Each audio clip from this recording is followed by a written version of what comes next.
Hi, everyone.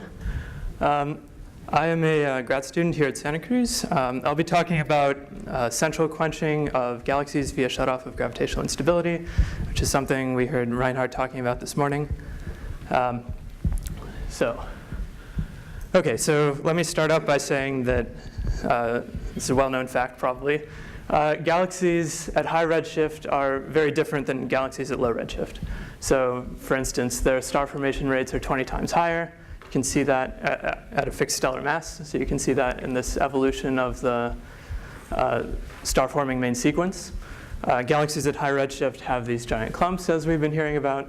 They have large gas fractions, as we heard this morning. And their velocity dispersions can be 5 to 10 times larger than redshift 0 galaxies.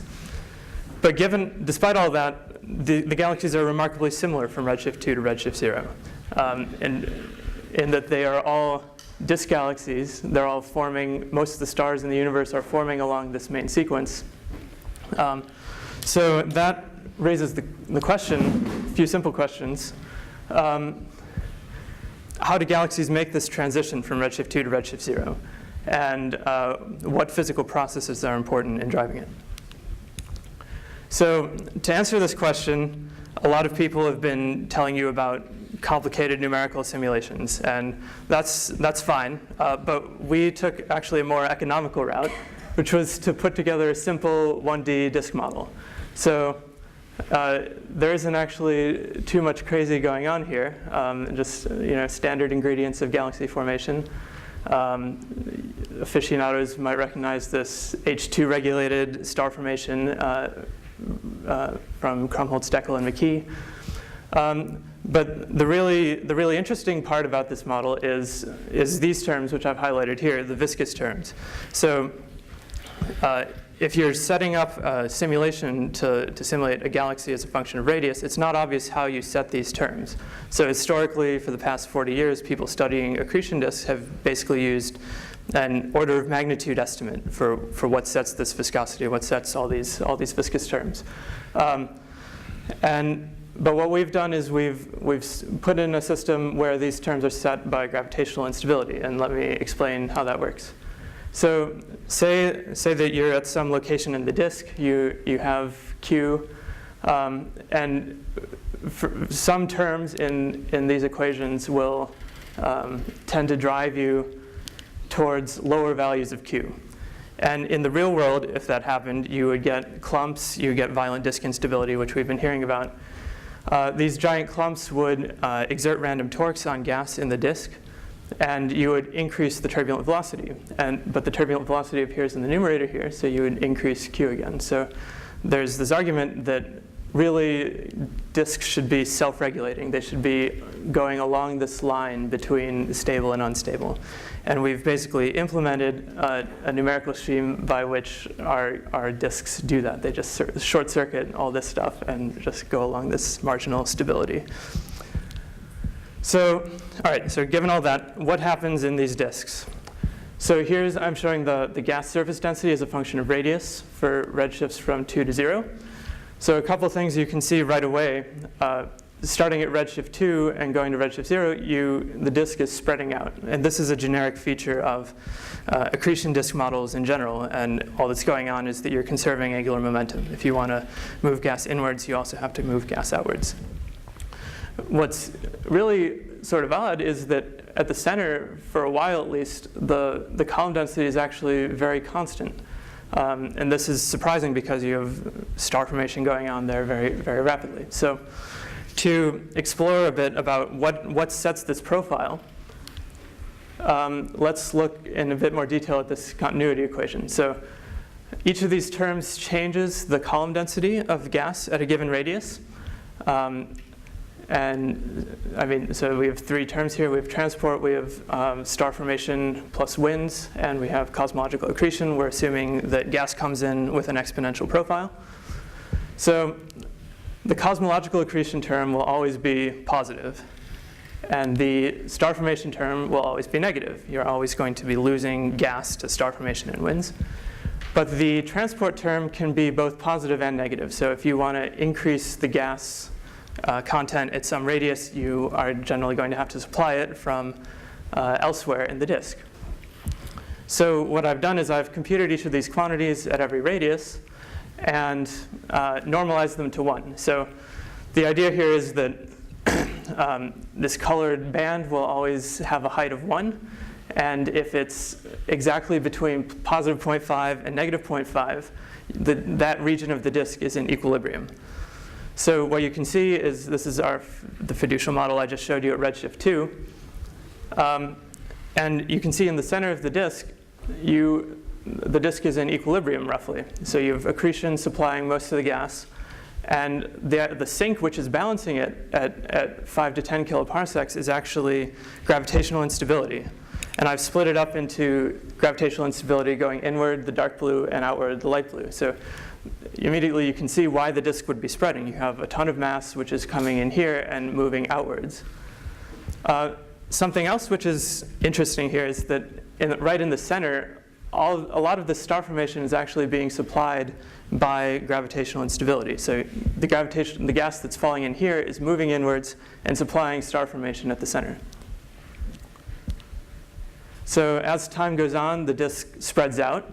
A larger fraction of the inner disk is being supplied by gravitational instability. And then, so at this point, something really dramatic happens. All of the inflowing gas is being consumed by star formation right here.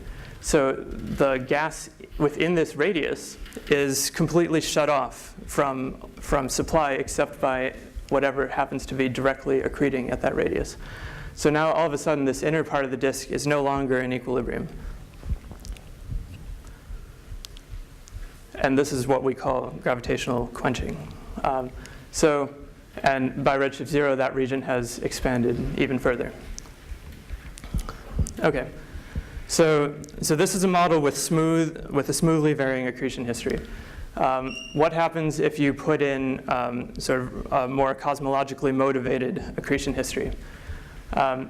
Here I'm showing a bunch of different galaxies with different accretion histories, all of which will end up as 10 to the 12 solar mass halo at redshift 0. So this is what they do in time. And you can see they're all sort of following the script. They're spreading out.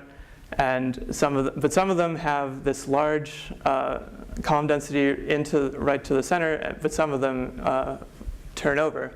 And this actually resembles real-life observations where the total gas column density of galaxies sometimes will increase at the center, sometimes will decrease, despite a lot of regularity at large radii. Okay, and finally, I wanted to make a comparison between several ways that you could quench galaxies. So the mechanism I've just told you about is this one at the top. So all of the inflowing gas that you have has been consumed by star formation. So you cut off the inner gas reservoir, and so since you're no longer supplying gas to it, the star formation consumes it, and as a result, Q will increase and the star formation rate will fall.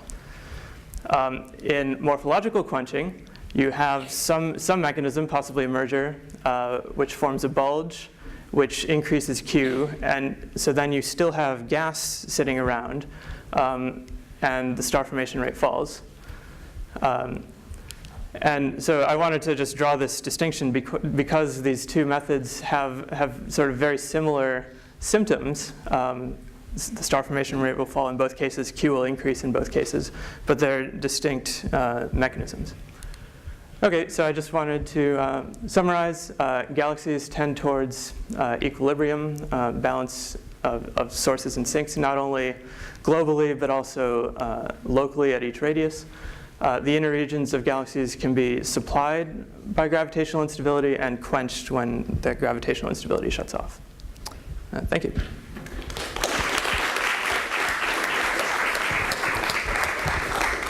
Okay, questions? Obviously. I would suggest that those two quenching mechanisms actually work together. In your case, our case, because the morphological quenching was suppressed by fixing the rotation curve. But as Reinhard discussed this morning, you may end up with a change changing rotation curve, but the kappa That's true. is working. Yes, they're very closely related. I predict that both things work together. So Yeah, could be. gas surface goes down, excavation and outflows. And the gas bind, the bulge mass goes up. And you look at mergers versus radii. It can all be within distance stability or within merger. Isn't the difference that in one case you've got gas left over inside, and the other the gas is all gone? And that was, I think that's. I think that you get both. You get the stellar bulge, very convex, very massive, and the peak of gas. So you have two mechanisms working together. Yeah, for morphological quenching, it isn't clear why or how you get rid of the gas, right? Yeah. Well, I think in morphological quenching, you're supposed to have the gas stick around, and it's just not forming stars because Q is large, which is mysterious to I was me. gonna say that, like, that can only work if the gas somehow can't cool. So if it's very low surface density gas where, the ionizing background can prevent it from heating, if it's not self-shielding, say, then that's fine if you can globally raise Q by those processes. But, I can make Q instantaneously 100, and if my gas can cool, it will find a way to get down to Q less than 1. Or if it can be fed. Yeah. Right. But we're assuming that you have to My turn. I would say I very much share these sentiments, but now observation. Amelie Antonich does fly for the redder galaxies, red sequence galaxies, and longer depletion times, which could be interpreted in that way when she finds that there are large H1 gas reservoirs. So in a way, there is some amount of evidence there for a sterile, more sterile anyhow, gas reservoir. But other than that, I would very much agree that I personally feel that, okay, we make that gas in the center now, not outside. In the center is sterile for a while. Well, it helps you for a while, but then you're done. So that's why But also I'm the pleased by potential observation evidence. I show that you have a helper there, shoveling that gas out, which is Right. the central black hole. I mean, you certainly see these low surface density H1 disks in early type galaxies. The question is, are they not forming stars because of morphological quenching, or is it because there's such a low column density that they're? Yeah, I mean, you also see extended H1 envelopes around spiral galaxies and dwarf galaxies that aren't forming stars. Whereas the depletion time scale is larger, right? No. For the H1, if you go to the outer parts of spirals, you can find, this is Frank McGill's work, you can find H1 in the outer parts of spirals that's got a depletion time of 50 gigayears, right? So you can have, so the key point is that if the surface density is low enough that the gas is all H1, it doesn't form a molecular phase, it can have a depletion time that's much longer than the Hubble time. The key point there seems to be the surface density, and whether the surface density is low enough that you don't make a molecular phase.